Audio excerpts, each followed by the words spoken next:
entanglement, interference, collision. Today, Kate Calvin and I will be looking at the concept of memory, with arguments surrounding the idea of it being a fiction or reality in people's lives. We will be taking into consideration the notions of entanglement, interference, and collision, and how these present themselves within the world of memory. Well, Bruce Mail reminds us that memory is both fact and fiction, a fiction of our imagination, if you like. When witnesses are asked to remember a situation, they only remember parts of it. Some bits they don't even see and insert made-up parts to stitch it together to make it make sense. Well, I guess we should really explore how memory works as a way of storing information before we look at the concept of subjective truth. I know that in 1974, Baddeley and Hitch proposed the working memory model. What about you? Well, Dr. Tara Swart says in her book, The Source, that we would be able to carry on learning assimilated information and memories and honing skills into adulthood.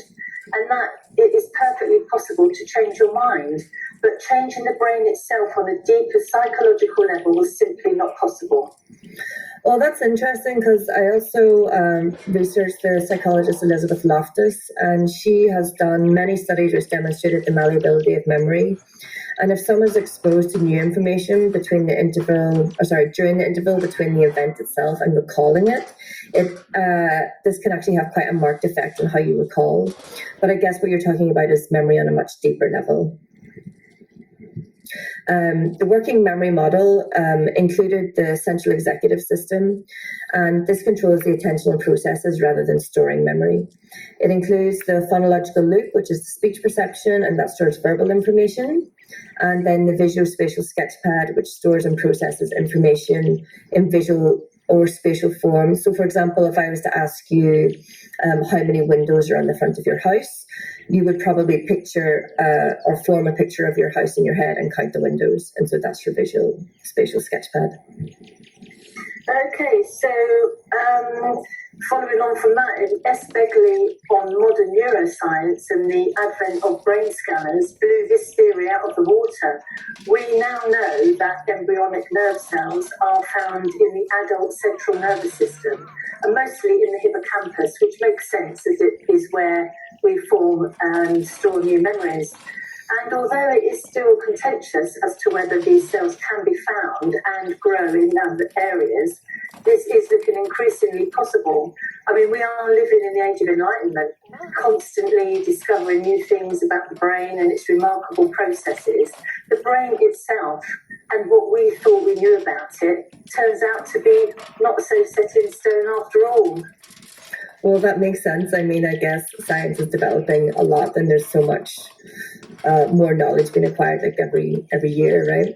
But what caught my attention within the working memory model was the concept of episodic memory.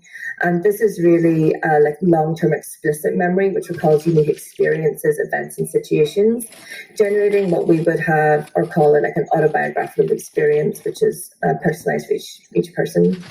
Episodic memory also helps us to construct a sense of self and distinguishes remembering, which is feelings associated with something, like from knowing, which is more recalling facts. Okay, well, this reminds me of the book The Sense of an Ending by Julian Barnes, where one of the characters says, "But school is where it all began, so I need to return briefly to a few incidents that have grown into anecdotes, to some approximate memories, which time has deformed into certainty. And if I can't be sure of the actual events anymore, I can at least be true to the impressions those facts left. That's the best I can manage." Well, that actually links in really well with something that Oliver Sacks stated, that memories of pain and joy are like primordial, and deep down in our brain is a place where those memories reside. It's generally thought that emotions associated with a memory tend to raise the likelihood that that memory would be recollected more easily and more vividly. That was by McCloskey, Whipple, and Cohen.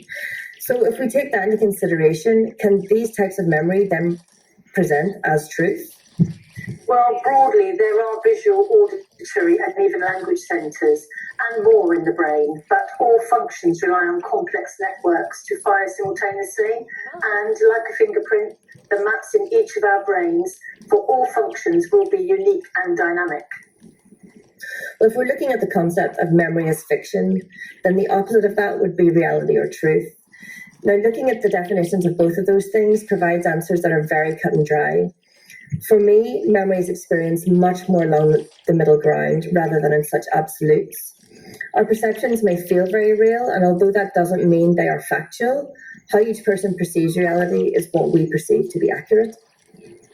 Yes, and association areas are part of the cortex, which are not connected to movement or sensation, but are instead involved in the more complex processing of sensory information and the perceptual experience of the world. Well, if we look at the common aphorism, in quotation marks, perception is reality, it is often used to justify a perception that that person holds. And while perception is not necessarily reality, it can become a person's reality because perception has just such a huge influence on how we look at the reality that surrounds us. Yeah, and the association areas are organised as networks that are distributed throughout the brain and include temporal, parietal and occipital areas at the back of the head, and also the frontal areas. The prefrontal cortex is at the very front of the cortex and head and governs logic and creativity. I mean, together, these association areas make sense of the countless cascades of information flowing around the brain and body. Yeah, it can be quite overwhelming, right? I guess the association areas that you're talking about is what feeds our perceptions. And if perceptions influence how we focus on or process, interpret, understand, and act on reality, in doing so, our tendency is to assume that how we perceive reality is an accurate representation of what reality truly is. Yes, and the prefrontal cortex, of course, which has increased in size in humans, is involved in purpose and responsiveness to the outside world, like risk-taking and the ability to work towards a goal, often linked to what we call higher-level thinking or executive function. Well, this executive function is the lens through which we perceive reality, I guess. However, this is often warped in the first place by our genetic predispositions, our past experiences, our emotions, our self-interest, and any other cognitive distortions we might hold. Well, when the prefrontal cortex is not functioning optimally, we become more distracted, forgetful, disinhibited, inattentive, and emotionally erratic. I mean, we maintain the same old narrative in our head and tend to continue to repeat previous patterns of behaviour, even in the face of change around us. Is this sounding familiar? It sounds a bit too familiar. I think as long as we recognise that what we experience is just our reality and not everybody else's, then we're sort of able to follow those perceptions to be, or we allow those perceptions to be challenged and possibly modified. This in turn may mean that it's okay to have your own reality. Yes, that's true. Or being able to consider opposing views in our mind and come up with new solutions and responses is one of the highest functions of an optimized brain. I mean, we can all learn to do this by leveraging the whole brain thinking through the association cortices, integrating our senses and using abstract thinking to see patterns that are not obvious. Well, John Leher, he's a specialist in behavioral neuroscience, and he wrote, in quotation marks, "The biggest lie of human memory is that it feels true." Yes, and when the brain is functioning at its full capacity, it creates space for new connections to develop our pathways work together.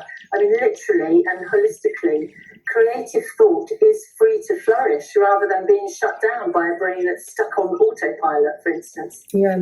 Well, I guess in the absence of outside confirmation, there's actually no easy way to distinguish a genuine memory, which leaves many of us between what the psychoanalyst Donald Spence calls historical truth and narrative truth. Yes, I can understand that. And Stuart also mentions that growth is only possible as a product of history. I mean, without memory, innovation is merely novelty. History gives growth a direction, but a memory is never perfect. I mean, every memory is a degraded or composite image of a previous moment or event. I mean, that's what makes us aware of its quality as a past and not a present. I mean, it means that every memory is new, a partial construct, different from its source, and as such, a potential for growth itself. Yeah, I read about that too. So really every time you think about a memory, you're actually remembering the last time you remembered it rather than the original memory.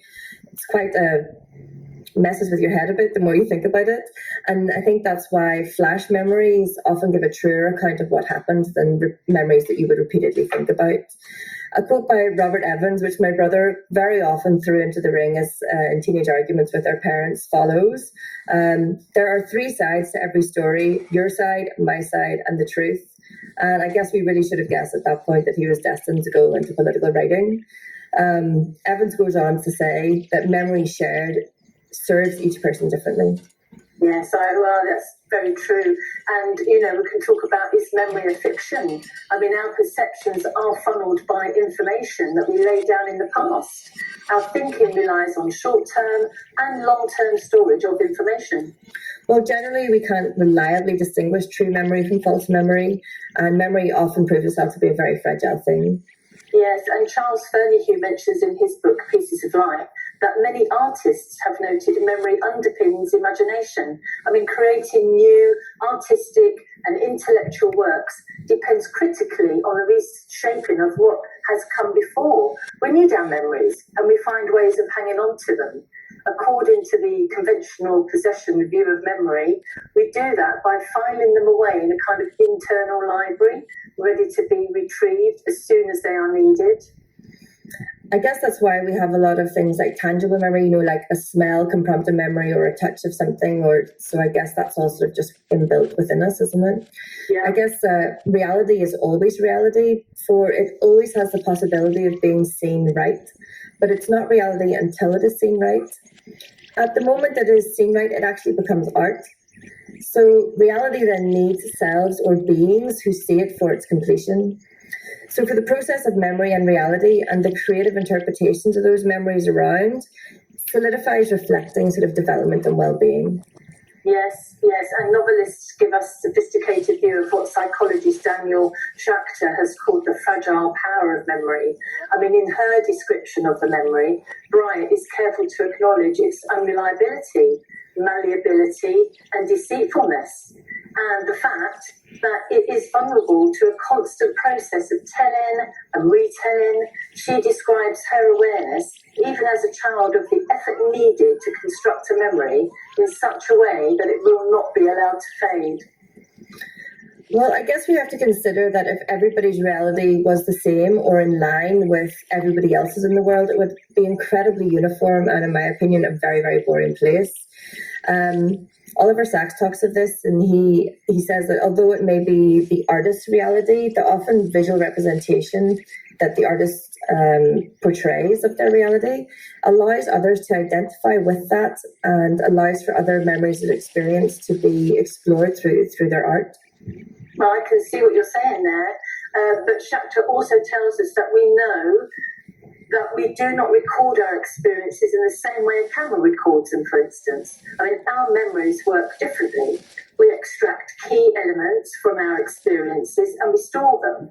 We then create and reconstruct our experiences rather than retrieve copies of them. So he says sometimes in the process of reconstructing, we add on feelings and beliefs or even knowledge we obtained after the experience. I mean, in other words, we bias our memories of the past by attributing to them emotions or knowledge required after the event. I mean, yeah, that makes total sense. If you think of what you learn as you grow and thinking back to those memories that you hold, you're going to adjust them, I guess, based on like your current knowledge, right? But if we look at reality of memory within the creative world, creativity itself is driven by memory. And that means for like any creative task, it's crucial to find memories that will help you perform that task. Whether this is like skill-based application or more interpretive elements reflecting the artist's nature, this use of memory allows each person to respond to the world around them, creating an interpretation of their world or reality. Well, the quality of memory is the thing that memory research is called autonoetic consciousness. So autonoetic consciousness is a sort of quality that puts you at the center of your memories so that you can relive the moments from the inside. It's what makes your memories feel as though they are your own to a large extent, to make sure life feels as though it happened to you rather than to someone else, say. I mean, the writer Vladimir Nabokov noted that we are always at home in our past. We never feel like we are strangers, or we would not feel as though we were remembering. Well, our ability to assimilate the world around us allows us to see and hear with others' eyes and ears, and to enter into other minds, to assimilate the art, science, and religion of the whole culture, and to enter into and contribute to the common mind and the general sort of commonwealth of knowledge. So memories, everybody's memories feeds into a common knowledge. This sort of sharing and participation, this communion, would not be possible if all our knowledge and memories were tagged and identified and seen as private or exclusively ours. Memory is dialogic and arises not only from direct experience, but from the intercourse of many minds. And that's from Oliver Sacks. Okay, yes, interesting. Well, in the book Memory is Fiction, William Slayton elaborates that we like to think of our memories as being immutable impressions. I mean, somehow separate from the fact of remembering them. But they aren't. A memory is only as real as the last time you remembered it. The more you remember something, the less accurate the memory becomes. The larger morale of the experiment is that memory is a ceaseless process, not a repository of inert information. I mean, it shows us that every time we remember anything, the neuronal structure of the memory is delicately transformed or reconsolidated even. I guess the whole point is that we try to keep our memories pretty solid as we're growing older and try not to let them slip away, right? So if we're looking at the idea of memory being reality or fiction, I guess there's a wealth of scientific information that indicates it's largely fiction. However, we all live in a entangled web of reality and fiction, and the interference of the two and the need for our individual realities is what makes the world a creative and interesting space for us to exist in. It gives us a space for storytelling, with all humans being a string of memories that define us. This has long been an area of fascination for scientists, psychologists, and artists, and I imagine it's going to continue to be. Yes, I agree. So, Kate, I know we have both done a wee video there to go alongside what we talked about there. Would you want to just tell me what yours was about? Yeah, sure, Kate. Well, I made a series of still images, and looking at artists and how they display their work in many different and unique ways has been quite thought-provoking. Documenting work in this way is an experience which shows the journey of the methodology. It questions what is art, moving into a contextual imagery of Cage and Cassiel's introspection from the narrative, producing and promoting a way of thinking and converting an idea to an audience is also documenting work. But as an end result, I wanted to represent memory as a series of still images, or an image that had been caught standing still in time. Because to me, a memory is more of an image than a moving part. So I thought about my memories, and I realised that a lot of my memories were in my photographic format on the computer. And all the pictures that I've taken and the places that I've been, the people that I've been with, the things that I've done are represented there. So I thought about just placing them together, one after the other, in a sort of order, although some of the images you will have noticed repeat themselves throughout, like a recurring memory, I suppose. Yes. So this just gave me the idea about showing you my memories. I also relate the images to a passing of time. So each one then becomes a passing memory in itself from the one before. And while I was compiling these images, it actually brought about the memory of taking that particular image. I mean, one that I'd forgotten about in some cases. And so I relived a lot of those memories again. And although my pictures are personal to me, their narrative is a part of my journey, life experiences, which I can share with an audience. And so it goes on. And what made you, Kate, record Making a Fire? Well, referring back to what we were talking about earlier in episodic memory, this was the idea of a feeling of a memory, and the repeated action of something that allowed for those multitude of memories to be presented as one within my head. So do I remember the first time I filled the coal scuttle or collected sticks or set the fire? No, absolutely not. However, I do remember these actions as like a permeating experience of my upbringing.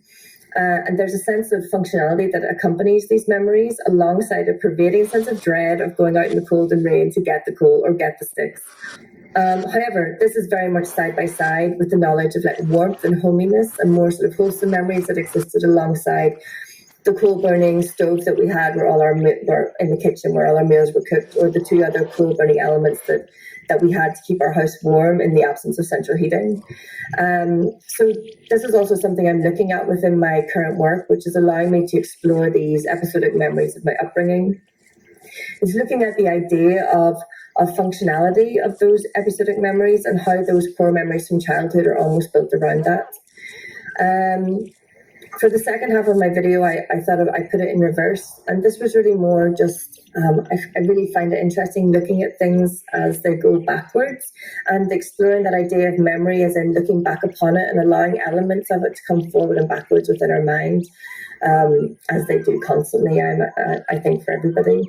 It's been a super interesting discussion. I think we've covered loads, and it's really nice sort of hearing, I think we've got two very different points of view and how we looked at memory for this, and it's been really great to see yours. Thanks, Kate. Yes, I found that interesting and food for thought. Yeah, definitely. Absolutely. I'll be thinking about this for a while. Anyway, thanks so much, and see you soon. Bye.